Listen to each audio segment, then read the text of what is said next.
Mureke twongere tuganire ku bacu bakuze baba mu mazu bita ngo care home. Inaha ngaha nicyo kibazo ubu ngubu Premier Ministre mushya arimo kubazwa cyane bavuga yuko amafaranga y'abantu baba muhariya amafaranga ari menshi.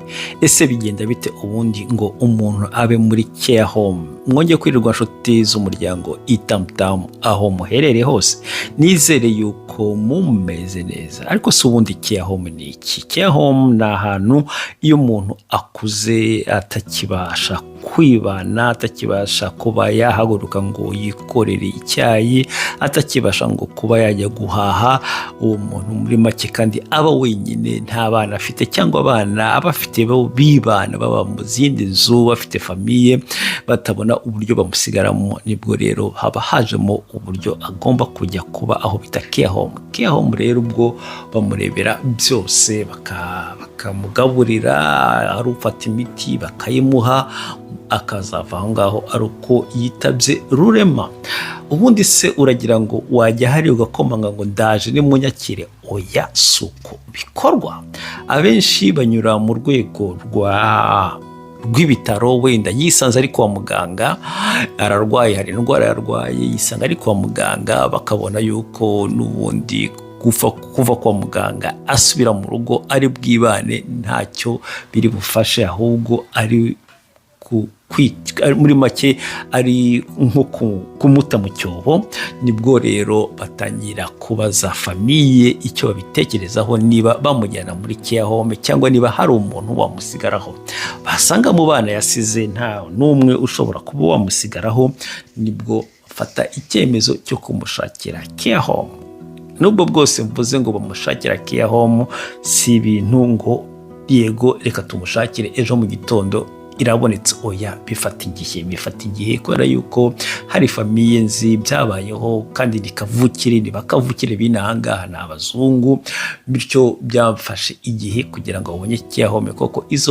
Izo bahamagaraga zose basangaga imyanya yuzuye. N'inzu ntabwo ari ibizu biba ari binini cyane, inyinshi ni inzu zisanzwe ziba zifite ibyumba ubona bitarenze n'8, cyangwa bari uburyo babikoze ku buryo nk'abantu 3, 4, 5 baba baryamana.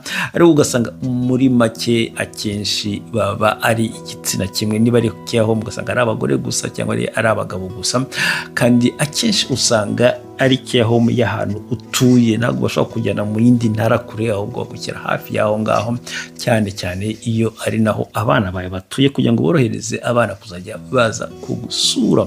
Ariko rero dore icyo rero bavuga Premier Ministre bamusabaga, nuko abenshi kugira ngo babone umwanya aho ngaho bigoranye. Kandi twibukanye ko izo care home ari prive, ni iz'abantu bikora ku giti cyabo, nta leta ntazo ifite.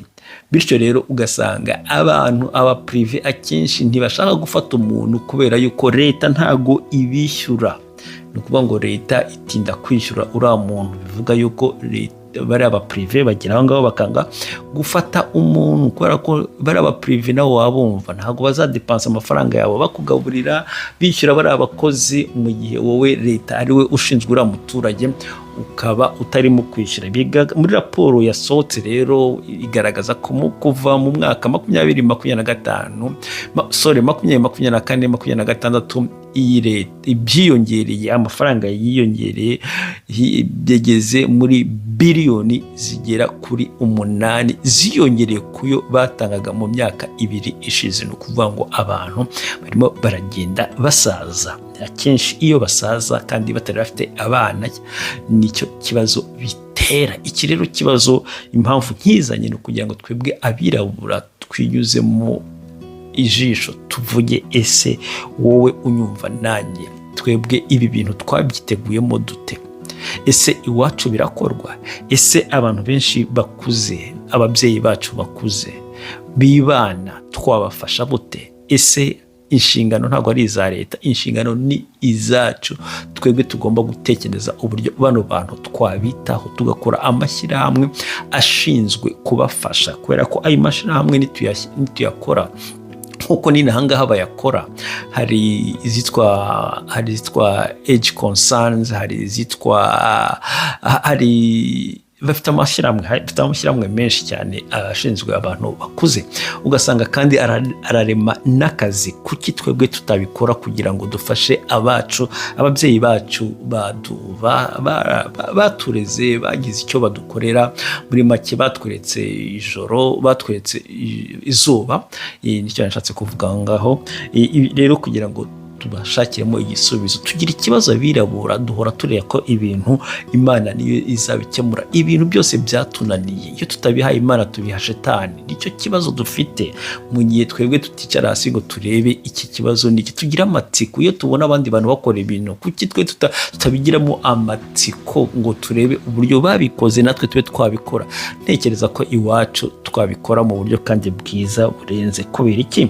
Iwacu turacyafite aho umuntu yahinga, turacyafite depansi yaba nkeya ugereranyije n'inanga. Inanga nta karima, nta murimo kuvuga ngo twaba duhingisha hariya ngo tugakuramo ibyo kurya tukaba turya. Ukaba warya icyo kijumba, ukaba warya icyo kijumba n'amata, ukaba warya ibiryo byacu bisanzwe. Ariko mu gihe twebwe tutabitekerezaho ngo tubishyire mu murongo, nk'ubwije ukuri yuko ibintu bizakomeza biduceho, abana bacu bazagera naho bibaza ngo ariko basogokuruza bacu batekerezaga ibiki, ntago babonaga ibyo abandi barimo gukora. Yes, ni ibintu biba biteye agahinda iyo abana batangiye gukanguka bakibaza ibyo basekuruza babo bakoze. Ibi ni ibintu akenshi, yego buri wese afite ibibazo. Yes, dufite ibibazo, nta mpamvu yo gutekereza ku bandi. Yes, ariko burya iyo utekereza ku bandi burya bigabanya n'ibibazo byawe, kubera ko ujya gusa ugasanga abari ushaka gutekerezaho gufasha barakuze, wowe uracyari umujene,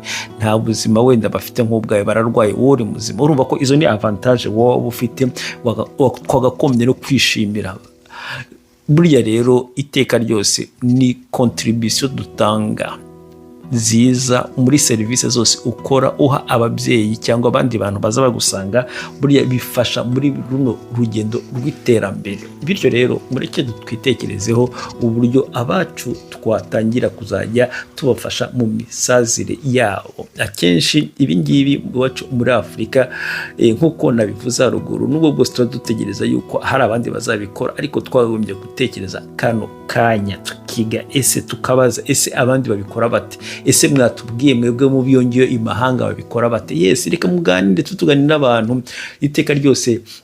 Twikuremo yuko nzajya mbona telefone ivuye muri Afurika nkumva ko ije kunsaba amafaranga, oya numve ko ahubwo ije kumbaza ngo ese wazaturebeye kino kintu, kugira ngo dusangire n'amakuru. Ntekereza yuko wowe uri muri Afurika urimo kunyumva, nshuti yanjye, wowe uri biblioteke, nshobora kuguhamagara nkakubaza amakuru, bimeze gutya harya aho ngaho bikora bate, hawe bikorye. Buriya ni kiranashimisha cyane kuba naba mfite uwo mpamagara. Nawe rero nuko nguko wakagombye kwibona ukavuga, ngewe nuri uri hariya wageze mu mahanga wawe uko bikora, buriya nyamara hari ikintu twakora hamwe, kugira ngo tugire icyo dukora. Ureke nk'uko nabivuze, uretse amafaranga byarema n'akazi kandi bigaha n'abantu icyizere cy'uko bazasaza neza. Yes, uzi gupfa uzi gusaza ufite icyizere. Twirinde gushyira icyizere cyacu ku mafaranga yuko tuzahora twirukanyira amafaranga, ko amafaranga ari byose. Twabonye abatubanjije yuko uburyo iyo bashaje bigaragara ko n'amafaranga birukanyiye akenshi usanga ari nayo bajya kwivuza, ugasanga batangiye kurangira nabi, nta n'icyo bagezeho, nta n'ibyishimo bafite. Kubera iki? Baba bafite ubwoba yuko amafaranga nashira nabo azabashirana. So inyuma rero hano suko ngo inahangaha bikorerwa ku busa. Inahangaha uko bigenda rero mu mategeko y'inahangaha nuko iyo ushaje nk'uko nabivuze wibana wenyine, ariko ufite imitungo, tuvuge ngo ufite inzu ifite agaciro kari hejuru y'ibihumbi 23, cyangwa ufite indi mitungo iri hejuru y'ibihumbi 23 by'ahangaha, ni ukuvuga ngo ayo mafaranga niyo leta ikoresha kugira ngo yishyure fagitire fagitire. Koko leta ntabwo ishobora kukwishyura mu gihe wowe uryamanye amafaranga yawe hariya, uryamanye miliyoni 200 muri banki, miliyoni 100, rero ugasaba ko leta ikwishyurira. Urumva ko ahangaha si uko bigenda. Bafite imibare yacu, nibyo ni ibintu urumva ko twakwigiraho tukumva ko niba umuntu afite ubushobozi, ashobora kuba afite ubushobozi ariko yicwa n'irungu, akaba yasanga n'abandi basaza iruhande rwe bahora baganira, bakina imikino ya kera, igisoro n'ibiki byose, baganira batera imitoma, baganira ibintu bya kera, bareba televiziyo hamwe baganira, akiyumva ko ari kumwe n'abantu. Noneho agaha n'amahirwe abana bakaguruka bakagenda bagakora imirimo yabo, bumva yuko basize papa sogokuru ahantu hatuje, ahantu muri make arya neza, ahantu afite abantu abantu bamwitaho. Ibi rero ni ibintu bituma abantu batuza mu mutima, bakagira n'icyizere cy'ejo hazaza mu misazire yabo. Iki ni ikintu nifuje yuko nakibagezaho kugira ngo nibura wowe ucyumva ugitekerezeho, wumve yuko igihe kirageze yuko abantu bakwicara bakaganira, bakareba uburyo bagitangira buhoro buhoro. Wowe ubona ibitekerezo byawe aho bigarukira, hari undi ufite hirya yabyo, hari n'undi ufite hirya yabyo, hari n'undi ufite hirya yabyo. Bityo rero abantu 3, 4, 5 bashobora guhura bakaganira bakagera kure hashoboka. Mukomeze mugire umunsi mwiza naho butaha. God bless you. God bless you all of you. Ciao, ciao, ciao, ciao, ciao, ciao.